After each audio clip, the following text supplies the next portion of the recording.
Welcome back to Q Dads, guys. It's me, Ben, and yes, we are just 2 weeks away from season 3 of From. And if, like me, you're still wondering what the hell's going on, then you're in the right place, as we're going to be discussing some of the show's biggest unanswered questions. I'm sorry, what am I supposed to do here? And of course, me and Ste will be covering the series over the next few months, giving you not only episode breakdowns, but also an extra deep dive into some of these theories as they happen week on week. Let's waste no more time and let's dive into some of the biggest unanswered questions of From. Spoilers ahead, obviously, for both seasons if you haven't seen them, and of course, there will be plenty of references to the TV series Lost. What's the meaning of the outside world? Now, at the end of season 2, we saw Tabitha getting pushed out of the lighthouse by the little boy in white and ended up in a hospital outside of town. So obviously there's a few questions to this, such as why did she get outside the town? But what was the parameter for her being able to go outside the town? Now for me, we have two main points here. The first, presuming that the town is real. It was mentioned that she was found by a few hitchhikers just off a trail. So does that mean that the trail is almost the border of the town's limits, hiding it from the outside world? And that fall was quite large for her to survive and still be walking, which makes me wonder how much time has passed with Tabitha. But if we go on the presumption that all of this is in someone's mind, was it the impact of the fall that led her to awaken? And again, really, because there's no town, she was just hiking and lost her mind, or ended up in a coma and that this whole town was just in her dream. But of course, this still opens the door and the possibility of others previously leaving the town, such as Victor's mom. Now, we know that Victor's mom, according to Victor, was found dead outside one of the faraway trees. Yet, could she have potentially left the town and then returned through a tree to only find Christopher waiting for her, which again resulted in her death? And of course, Victor's sister, Eloise, followed her mum out of the underground bunker, so we're presuming that they were together. So although Victor's mom was looking for the lighthouse, what if she did not leave the town, but instead let her daughter go to the lighthouse and end up being pushed off, or even just pointed in the right direction to leave the town, and Victor's mum stayed behind to ensure her safety? And again, leaving the town is very similar to Lost, where Walt and Michael left the island, and then they found it difficult to return again, as the island just seemed to disappear. Which of course then leads me on to one of my other biggest unanswered questions. Where is Victor's sister? So Victor mentions in the show that his mum dies in front of the faraway tree, but yet there is no mention of the whereabouts of his sister. All we know is that she followed her mum, and we presume that she died. Which though makes me ask, is Victor's sister Eloise currently in the town? Now, we first see Tilly at the start of series 2, where she arrives on the bus. She's a very similar age to Victor and what Eloise would have been now. And this is the reason why I think that Tilly is Eloise. And it all stems around the possibility of being able to leave town. Now imagine if she had left the town, but then again, if she suffered the same fall as Tabitha and fell from a great height, she could have easily lost her memory, not knowing where she came from or who she even was, which is why she may not even know that she is Victor's sister. Because at this point in the series, they've not actually met each other. Now, although they are staying in the same house, we've not seen them in the same scene, so there is a possibility of that. And she potentially could be hiding the fact that she knows Victor and that she's been to this place before, because she doesn't seem too fazed about the dangers that lurk ahead. And again, yes, I know this is a bit of a crazy theory, but for me it's still one of the biggest unanswered questions, which obviously all stem around Victor's family. Because again, Victor does confirm how his mum died, but doesn't confirm the whereabouts of his sister. And I just think that Eloise or even Tilly play a more crucial part in this series. Is someone on the inside in on it all? So it was mentioned in season 2 that Randall and Jim discussed the possibility of someone on the inside being part of it all, meaning that one of the town members is actually aware of all these monsters and everything that goes on. Now, they did insinuate that it was all faked, but it did actually toy with me a little bit. Is someone on the inside of all of this actually working for the monsters? Now, it does make sense for someone to be keeping tracks on it all. And if we remember, the show is from the producers of Lost, and Lost was known for having imposters as the others on the island who then infiltrated the group. So is someone like Donna pretending to be in on it all, making sure that all the pieces keep moving where they should be? And if so, who are they working for? Is it going to be someone like Martin? And yes, we only saw him briefly and presumably died, but was that also a ploy? Are there multiple people working on this? Potentially hidden cameras somewhere that we're just not quite sure of? I mean, as far-fetched as Randall was, he did make some sense. And this is a valid possibility, considering that Victor, Julie and a few others have worked for the little boy in white to move through the forest and heading in the right direction. Is someone doing the same, but for a more evil entity? What does the symbol mean? So, throughout both seasons of the show, Jade seems to go crazy in his own mind as he loses himself over this mysterious symbol. He sees it on markings on the wall, he sees it on a notebook, and then by the end of the series, even sees it within the cave, forming some kind of roof above the weird sacrificial activity. And I even had a quick theory that the cars that Victor parked are actually, if you look above, in the same position as the symbol. And of course, this hasn't been proven yet, but it would be a nice little touch if that was the case. But what does it all mean? Is it a key that unlocks the truth, the meaning behind all of this? Or is it a curse that the deeper you look, the worse things get? Now, there's a few possibilities with this, and there's one simple one, with it just being some kind of branding, a logo, where the bad guys just use it as their calling card to spread even more panic throughout the town. Or another could be that it's acting as some kind of gateway to hell, or some demonic place where all these creatures have come from, in a similar way to how a pentagram works. Now in season 3, we're obviously going to get Jade and potentially a few others dive deeper into this mystery, and we might see some further rituals with this symbol being involved. But again, this just mirrors the show Lost for me, where they had the numbers creating a bit of a deeper meaning for those on the island, but where to others it was just a bunch of numbers. Is this symbol going to be the key to stopping it all, potentially destroying the town, or putting this whole mess to an end and allowing the group to wake up to their normal reality? How long has the town been going on for?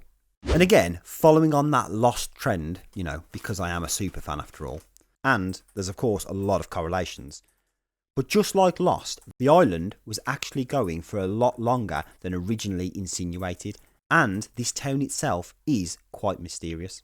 We have what seems to be some large sorority house, or what used to be a big house on a plantation, as we did see also a couple of Civil War soldiers. And then again, we've got the hospital where they all currently reside, which, if you look closely, used to be a school, meaning that they had some kind of normality to this town at one time. There's gas stations and a diner, which again means that it must have just been a popular location at one point. Maybe just located off a highway as people come in for a quick break. Now, the fact that the town has a school means that they must have had enough children and enough families to make this possible. So again, time could have been running for a lot longer. But how long has it been cursed for? Now, we have to look at it and say that the time of the Civil War and the plantation era is that they're remnants from the town that used to be. But the town wouldn't have been cursed until probably shortly before Victor's arrival, considering that he was one of the first to the town. And this is because no one would have built the diner and the other houses if the town was cursed at the time of the plantation. Or is it actually Victor's arrival within the town that made it cursed? So just like another wave of madness. It's almost like these monsters and creatures have tried it before during the Civil War and it didn't work. And now in these modern times, they're trying it again. One of my final questions that I have is the most cliche, and that is time involved? So for me, this is one of the most interesting theories, And we have quite an established timeline already, where Victor is a child and enters into the town, and presumably spends the majority of his life here, growing old. And it does seem that, considering Christie's fiancée also arrived on the buzz, that time on the outside moves at the same rate. But what if the faraway trees are the key to all of this?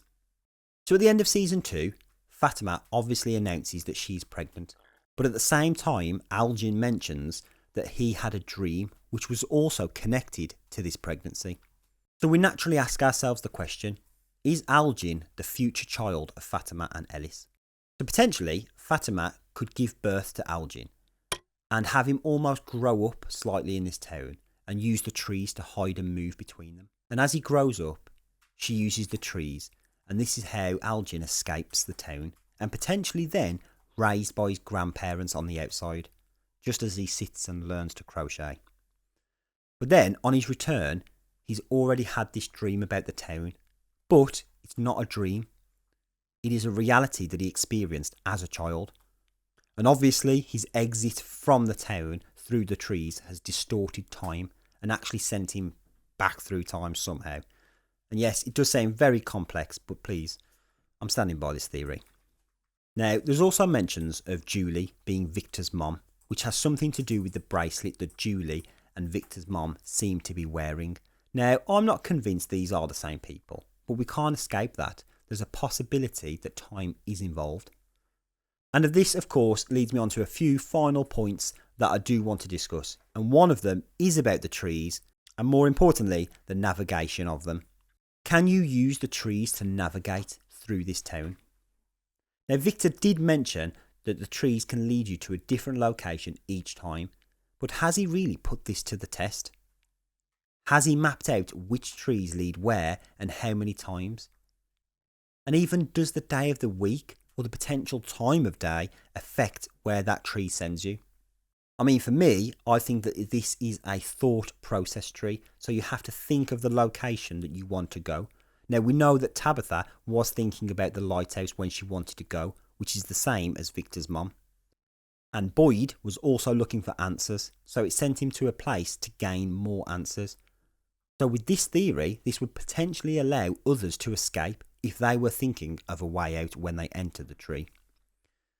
Now, I've mentioned the show is from the creators of Lost, and for me, one of the biggest questions that I probably think is most plausible is that all of them are currently living in purgatory. Now, a lot of showmakers tend to use similar details in future series that they're a part of.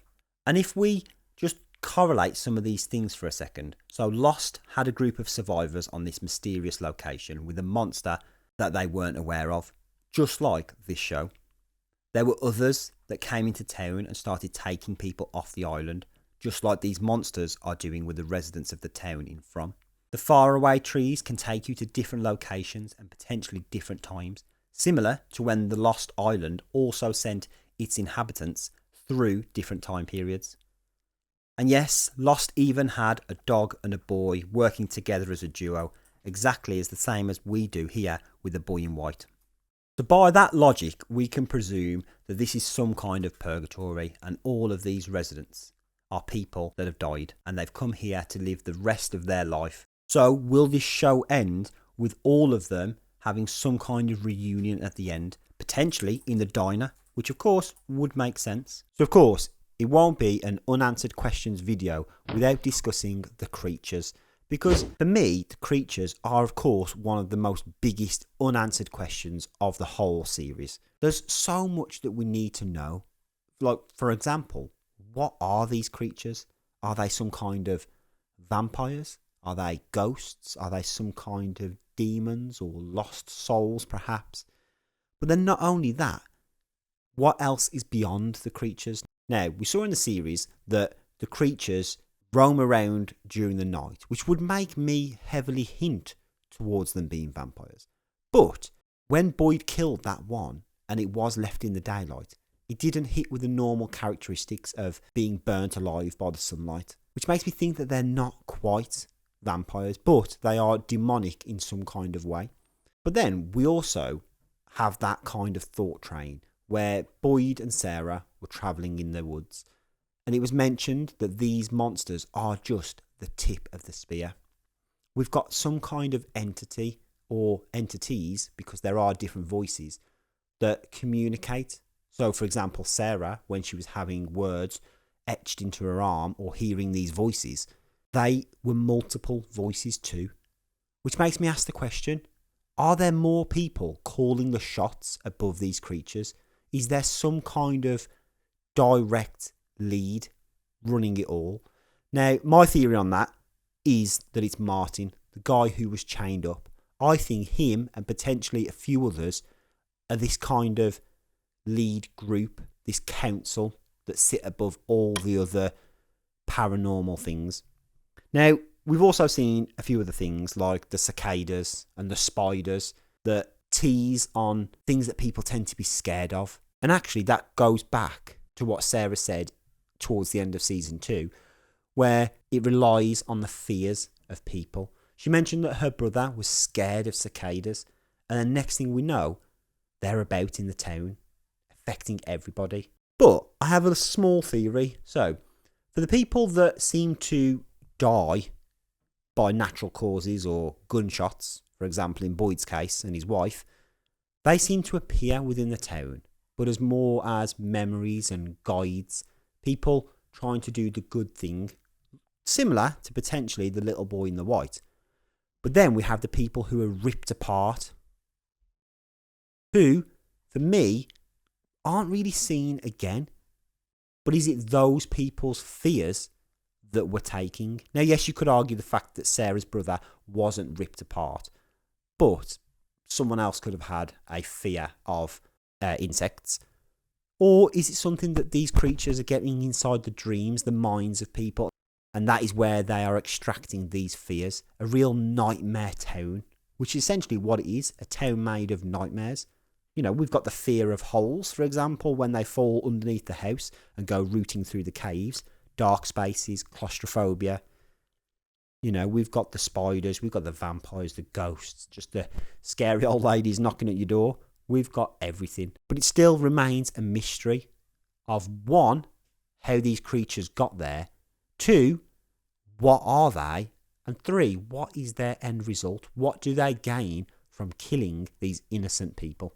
Now, Steve wanted me to mention that he has a little bit of a wild theory as well. So his wild theory is that the monsters that are roaming the town are actually the reverse of the humans. So where the humans are scared of the monsters and are trying to escape them, almost in a similar way, the monsters are doing the same. They're sneaking around at night.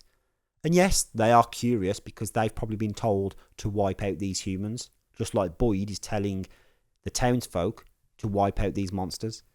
So actually, is that a play where we've just flipped and the roles are reversed? And actually what we're seeing is 2 different breeds kind of competing to survive, not knowing the actual true intentions of the other. Now, speaking of that, I also want to make a few additional predictions for season 3. One is Martin. Now, Martin was the guy who was chained up inside the disappearing castle. And now for me, I think he's going to be a reoccurring character and potentially someone who's orchestrating the whole thing. But I am predicting that in season 3, we are going to see him again, but this time the outside of town, potentially along with Tabitha. And again, this is similar to Lost, who had characters on both the inside and the outside of the island. I think that we will be seeing the return or the reveal of Eloise, Victor's sister, in some way or another. I think that we will learn more about the boy in white, and potentially through the use of flashbacks, maybe an origin story of him as well. For me, is this boy in white, is he good? Is he bad? And what is his purpose within the town?